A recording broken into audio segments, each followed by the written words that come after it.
I broke both of my arms, and today I'm gonna say exactly what happened.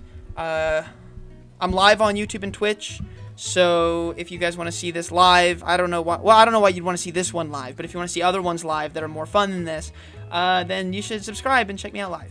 Are you gonna show the footage of the fall? Yes. I actually have footage of the fall. I'm gonna show that. So there's this event on campus I've been wanting to run. The idea is like a big hide and seek type thing. And I thought a good way of promoting that would be to do another campus hide and seek in one of the buildings. So instead of doing campus-wide like the giant event, just doing one in a building like I did before. You guys remember Stark and Cohen hide and seek? That's the one I did a couple months ago. It came out. And so I figured, why not do another one, except in a different building? I thought I had permission to film it in the one building, and it turns out I did. To be clear, this is all preface. This did not happen in that building. This did not even happen on campus. Are we clear? Because after this, a rumor started to spread.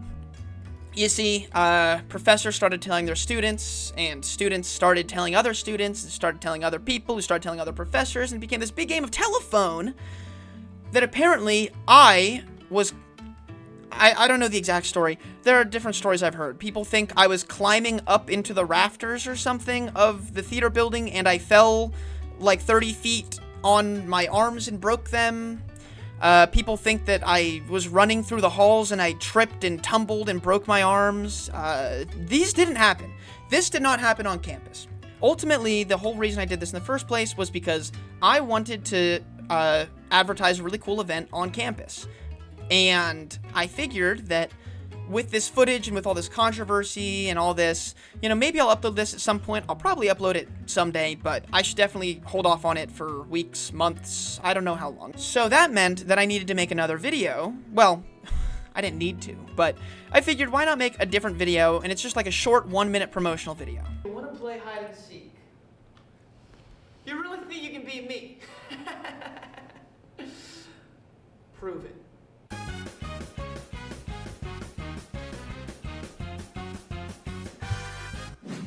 I'm Ryan. And I'm Jimmy. And we're going to be hosting a campus-wide game of hide and seek With a grand prize of $500. So as you can see, I have full use of my arms. If you want to win this $500, That's my dorm room. your speed, strength, Ta-da. and agility will all be put to the test. Each player will be pushed to their limit. All right, everyone buckle in. This is the important part. I was filming a scene for this video, and then this happened. Personally, I don't think any of you have what it takes to beat me. Are you up for the... And then I'm in the cast. The wall was about 5 feet tall, and I was standing straight up on it, so my arms were elevated to 10 feet-ish. So I had just fallen off, and Jimmy helped me get my hands up out of the snow and onto this concrete wall right here. And he was talking to me, but the microphone was off, so it didn't catch any of what I was saying. But basically, he was talking to me until public safety showed up. After this, the ambulance shows up. Let's get the whole process. Here they come. Is the mic on?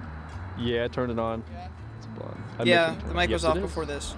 I couldn't climb back over the wall to get to the ambulance. What they had to do was the officers climbed over the wall and had to walk me Oh, thankfully. all the way around the wall. They're taking me around. They're gonna do it, I think. All the way around, just like that. But if the officers lost support of my wrists, then it felt terrible. Like, it hurt so bad. Like, they had to keep support of that the entire time while I'm walking on a snowy, icy slope. Breaks wrist, yo, get the camera. Yeah, I mean, I wouldn't have been like, oh, I just broke my wrist, get the camera. But the camera was already on, and so we just kind of kept it going. Hey, do you want me to put this on the back with you? Yeah, so then Jimmy gave the camera and the camera bag and all that to the officers or the EMTs. They put it in the back, and the EMTs were super nice. They were very personable. They were great. I was at the hospital, and my parents were freaking out, and my family and my friends were freaking out, and nobody knew what was going on. Jimmy was trying to spread the word to a couple people. He was telling the people who were in the original video with us. He told Leo. He told, a couple other people who he thought was, important for them to know. And I guess somebody reached out to my mom before I could get a hold of her. I think it was the campus. And then my dad got notified, and then the rest of my family got notified. And eventually, my aunt showed up, and then my mom showed up to the hospital, and it was an hour drive for my mom, so I felt bad. But all this crazy stuff. Yeah.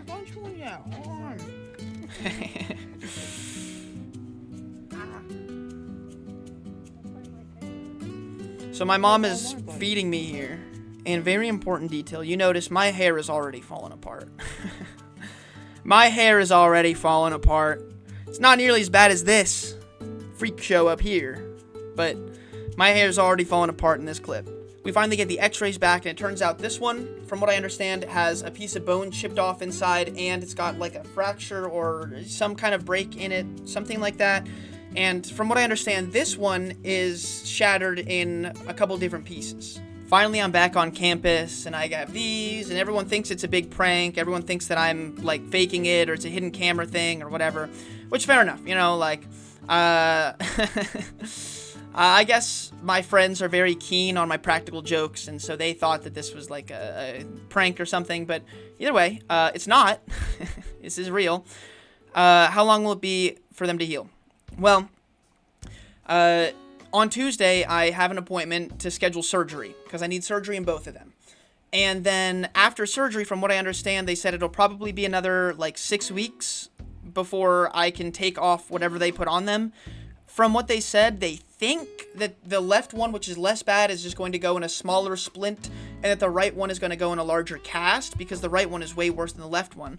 But they'll determine that when I'm actually there after the surgery. It's about a week after I did that live stream, and I went through surgery, and it was fine, and now my casts are like this, and, well, they're really splints, but they have a hard layer inside. Anyway, surgery was great, the nurses were great, the surgeons were great, everyone there was amazing. It was definitely a better hospital experience than before. However, when they were giving me my IV shot, they had to do it in my foot, and it hurt really, really bad, and then it was unsuccessful the first time. So they had to give me a second IV shot in my foot. Then that one was unsuccessful. So then they had to give me one in my ankle, my third IV shot. And that was unsuccessful. So they went to the other ankle and they did it there. And finally, the fourth time it hit. Dude, that was one of the worst experiences ever. Because I don't really care about shots too much, but IV shots in your foot, oh my gosh, in your ankle, anyway. So they did end up putting both of them in a shorter splint thingy. And in like a week or week and a half, something like that, they're going to see about taking this one out of the splint cast thing and putting it into a removable brace or something. I'm back on campus now, as you can probably tell, and the school's been trying to accommodate me. My friends have been coming over to help. My family's been very helpful. And it's just really tricky working everything out. That's why you saw that last week's video was some random thing. And the week before that was something else, even though this has happened in that time frame. Because I really haven't been able to edit much. And now that I have these, I am trying. This is the first video I'm trying to edit. So overall, I'm doing fine. The event that I was talking about before is canceled because of just how much crazy stuff is going on, and it's completely fine. Yeah, I think that's pretty much going to wrap it up for this video. So if you have any questions, please leave it in the comment section down below. I hope this was able to answer a couple of the questions and clear up some any misconceptions. And yeah, I'd really appreciate if you subscribed. I'm still going to upload videos every Sunday. Actually, my editor in Australia is working on a really crazy video for me. So stay tuned for that every Sunday at 5 o'clock p.m. Eastern Standard Time. So, also follow me on Twitch. The links are everywhere. The links are everywhere. They're everywhere. So until I see you guys next time, live or in a video or whatever, peace out, Epic Gamers.